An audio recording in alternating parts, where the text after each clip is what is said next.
నీవు మోసపోతావు, జాగ్రత్త.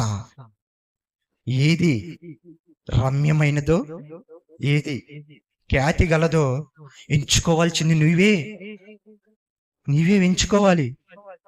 ఎందుకంటే దేవుని యొక్క పరిశుద్ధ గ్రంథం నీ ముందు పెట్టాడు. నీకు స్వేచ్ఛనిచ్చాడు.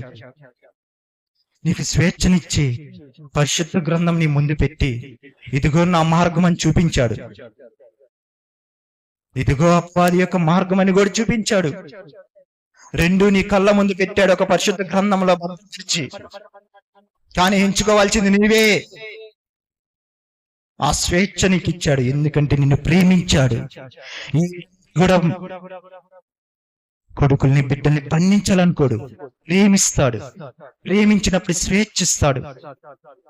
వాళ్ళ ఆనందాన్ని తన ఆనందంగా ఫీల్ అవుతాడు, తన బాధని తన బాధగా ఫీల్ అవుతాడు. తన అవమానాన్ని, తన కొడుకు అవమానాన్ని తన తండ్రి తన అవమానంగా ఫీల్ అవుతాడు. ఈ లోక తండ్రి ఆ విధంగా ఉంటే మన పరమ తండ్రి, మన సృష్టించినట్టు సృష్టికర్త ఎంత బాధపడతాడు మనల్ని బట్టి.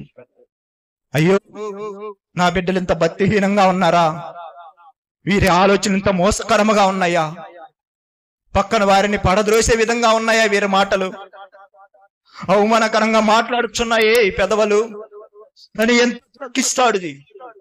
ప్రియమైన దేవుని బిడ్డ, నీకు ఆలోచన విధానాన్ని సరి చేసుకోమని దేవుడు హెచ్చరిస్తున్నాడు. ఎందుకంటే నువ్వు భక్తిహీనముగా ఉండటం దేవుడికి ఇష్టం లేదు. నీతిగా యథార్థముగా జీవించాలని దేవుడు ఇష్టపడుతున్నాడు.